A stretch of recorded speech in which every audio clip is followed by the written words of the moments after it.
Hello everyone, class is in session. Now, I'm Jack from Cultaholic.com, Mr. The Jobber, and it's time to look at everything that happened on Raw this week. Raw in Jacksonville, named after myself in 1066. We'll see how this small Florida mining town put on a wrestling show for us all as we look at Raw Graded. So we open the show with the Raw general manager Kurt Angle and Constable Baron Corbin. They hit the ring and Angle congratulates Ronda Rousey for competing on Raw tonight, unlike some Raw champions that we know, which I felt was a little bit harsh on Cedric Alexander considering that the 205 Live guys are no longer booked on Raw. Then Roman Reigns hits the ring and says, "Look Kurt, you know that I respect you as Raw general manager."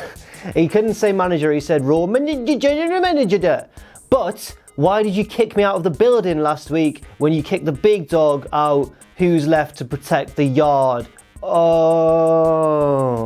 Roman then says to Baron Corbin, "You were so scared last week when Lesnar looked at you, you just left the ring." Corbin went, "No, I wasn't scared, I was just being the bigger man." Then, Corbin and Kurt argue a little bit because they never get on and because Corbin is Stephanie's agent on Monday Night Raw. And then Angle just went ahead and booked Corbin versus Roman for right now. I'm going to give this a C+. It didn't feel as important or as emotionally charged as most opening Monday Night Raw segments, but on the other hand, everyone's motives kind of made sense. Angle was trying to, put over Ronda as the big new star of his brand, while simultaneously not enjoying what Lesnar did, considering he gave him an F5 last week. Corbin is obviously trying to be Stephanie's sort of eyes and ears and be a little bit of a dick. And Roman just wasn't generally happy with the situation, having been kicked off the week before. So it all made sense, but it wasn't that enthralling. And also, few people kept tripping over their lines, especially Roman when he said General Manager. So we start things off with Baron Corbin versus Roman Reigns, and I think last week only, Baron Corbin was in a long match that was, too long, featured too much heel, getting the heat segments in the match, and was just a bit drawn out. This week was exactly the same. He had way too much offense and chin locks and rest holds on Roman Reigns. I think the match went about 20 minutes, which is long for a Baron Corbin-Roman Reigns match. And yeah, didn't really pick up until the very, very end when Corbin was like, "I've had enough of this, I'm about to leave." Then Finn Balor's music hit, Balor came out, forced him back to the ring, Roman hit the spear, 1, 2, 3, and then Balor got a few little moves in afterwards on Corbin, which means that their feud's continuing. Hooray. This gets a C. I would have given it a lower grade, but the crowd genuinely responded quite well to the Balor stuff at the end. It was quite a loud reception that he got. Roman, played off it well, looked quite funny when he was reacting to it, like, "Oh, Finn's here, awesome," which is always when Roman's at his best, when he's interacting with other people. Roman is one of the best tag team wrestlers, for example, in WWE. But overall, I just found the match too drawn out to get a high grade. So I think a C is where it sits. Next up, Bobby Roode versus Mojo Rawley after their WCW backstage assault last week. This was an okay match, but the crowd was so dead. The crowd were very, very quiet for this. They were not invested at all. Bobby Roode won in about 10 minutes with a glorious DDT, and there's not really much else to report. You could hear a pin drop in Jacksonville, Mississippi, Florida. Why have I got Jacksonville, Mississippi? Oh, it's that Bruno Mars song, Jackson, Mississippi. But I know that Jacksonville is actually in Florida, because I'm proper sick at geography, guys. I've been on Sporkle. I'm going to give this a D. I don't think either guy did anything wrong, particularly. I just think that the crowd were absolutely dead for it. And also, I don't think that Roode maybe should have picked up a clean win so soon into the feud, especially when they've spent weeks and weeks and weeks building up Mojo Rawley as a credible threat. Next up, Elias came out, and at first I was like, "Oh, Elias, this should be entertaining," and then I remembered who Elias is feuding with at the moment. So Elias has a documentary crew following him around, which is quite visually funny, actually. There's just 3 guys just following his every move around the ring, which is quite nice. But then Elias said those magic words. He said, "Last week, Bobby Lashley ruined my song, my performance, and it's not going to happen again this week." And I was like, oh no. Lashley comes out and says, "You said my name, and so I appear." And I was like, who is Bobby Lashley? Is he this guy quoting mystical, jokey stuff like that? Is he a Cena-like babyface making like poopy jokes? Is he a serious military man? Is he the guy we saw against Reigns? Is he the guy we saw against Zayn? Is he the guy who just really loves his sisters? I'm so confused by Bobby Lashley right now. And I can't tell whether it's the writing team's fault or whether it's Bobby's fault, because something is going drastically wrong somewhere along the process. So Lashley tried to be funny, it didn't really work. Elias also acted confused, as I and everyone else was. And then Lashley went, "It's a joke, Elias. Don't you get it? It's a joke. Just like your boots, just like your scarf, just like your career." And I was just like, here we go. This is just very WWE Babyface 101 promo with that surreal, otherworldly Bobby Lashley slant that we know and love.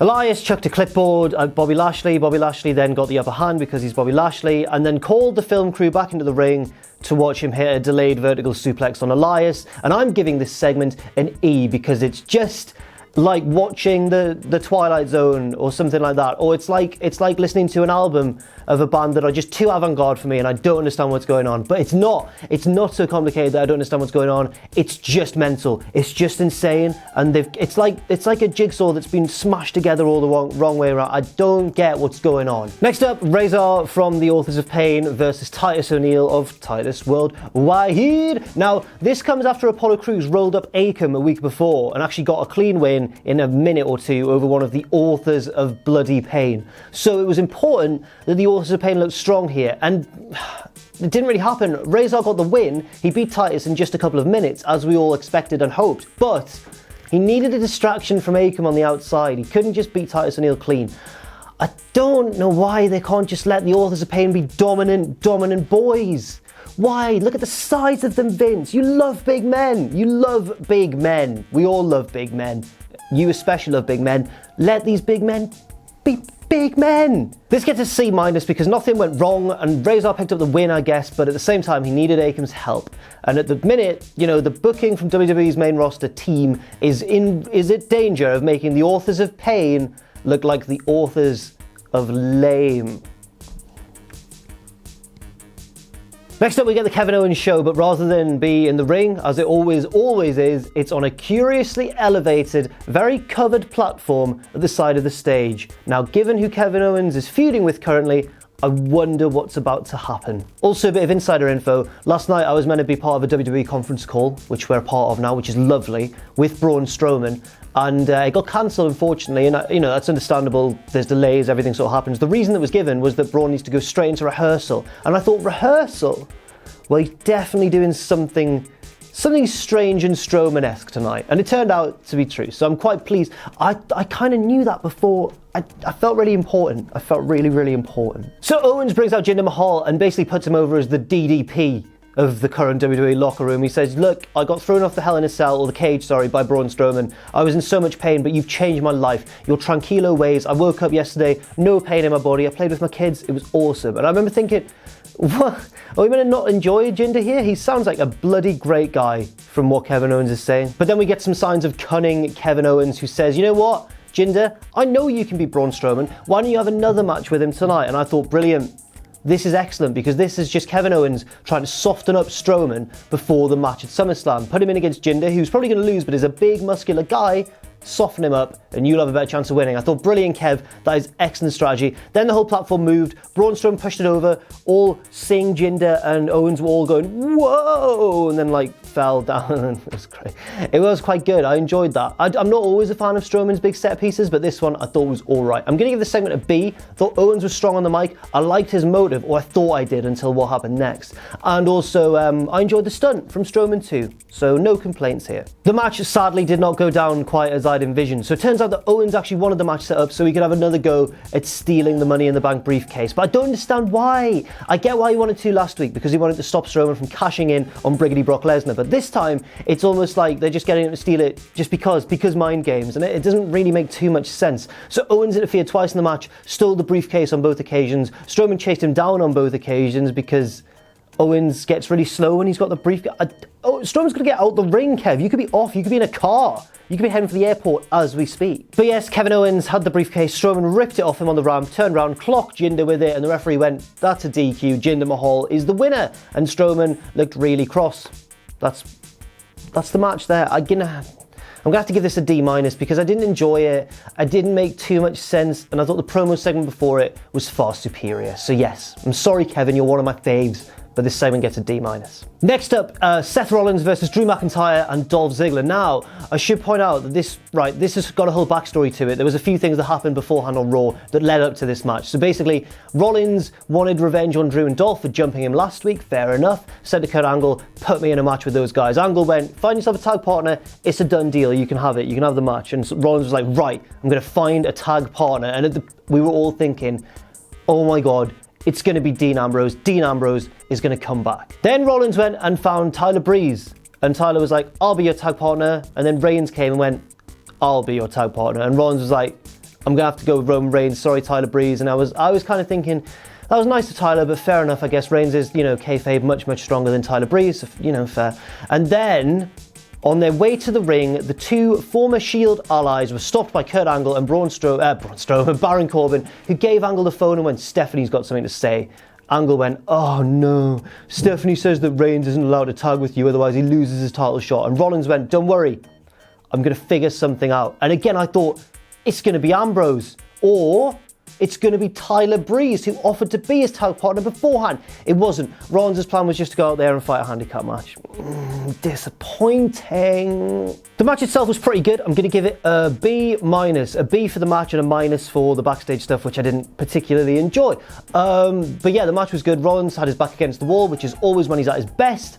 The other two lads were great with the double teams and stuff, and the result worked as well. Rollins almost sneaked a victory, but the numbers advantage of Ziggler and McIntyre, paid dividends. So B-, B for the match, minus for the, for not picking Tyler Breeze as your partner, and because we were conditioned to think Ambrose was showing up, and he bloody didn't. Next up, the Raw Tag Team Champions, the B Team, versus the Revival, who've established themselves as like the new #1 contenders, or so I thought. Instead, when both teams were down and going for the hot tag, the lights went out, Bray Wyatt and Matt Hardy made their presences known once again and had replaced two of the partners on the apron and were like mockingly going, tag me in. And then, Scott Dawson and whichever one of the B team was on the other side were like, wait a minute, that's not my tag team partner. Then, Bray Wyatt and Matt Hardy beat down all the other tag teams and have kind of, again, inserted themselves. It's now a multi-tag team feud, which I'm not too thrilled about, to be perfectly honest. The match was too short to really give a grade to as well. I was going to give it a C, but I'm going to give it a C- because of the reinsertion of Bray and Matt back into the feud when I don't think they needed to be. I think this could have just been a story about the Revival versus the clumsy B team. Next up, the most amazing part of the show by a country mile, Paul Heyman's sit-down interview with Renee Young regarding Brock Lesnar's actions last week. This was great. Paul Heyman is the best, maybe the best promo in all of wrestling. He looked like he hadn't slept, he looked like he hadn't had a shave, he looked like he'd been up drinking all night, he was on the verge of tears for the whole interview. It was incredible acting from Paul Heyman. He basically said that Brock Lesnar wasn't answering his phone calls, he doesn't know what's going on in Brock's head. He, is devastated because Brock's his best friend, each other's kids are like friends with each other and stuff. And Renee was like very uncomfortable, as you would be. It was a really good performance from her as well. Heyman then said that he's never seen Brock like this before, and that he's never seen him more driven or more violent, and that Roman Reigns doesn't stand a chance. And all I'm thinking is, please turn on Brock, please align with Roman and turn Roman heel, because if Roman and Heyman together taking over the WWE would be something I'd be fully behind. I think that would be amazing. Anyway, this segment gets an A, a very strong A. I almost gave it my first A+ segment, I think, in all of Graded so far, but I just pulled back because of one thing.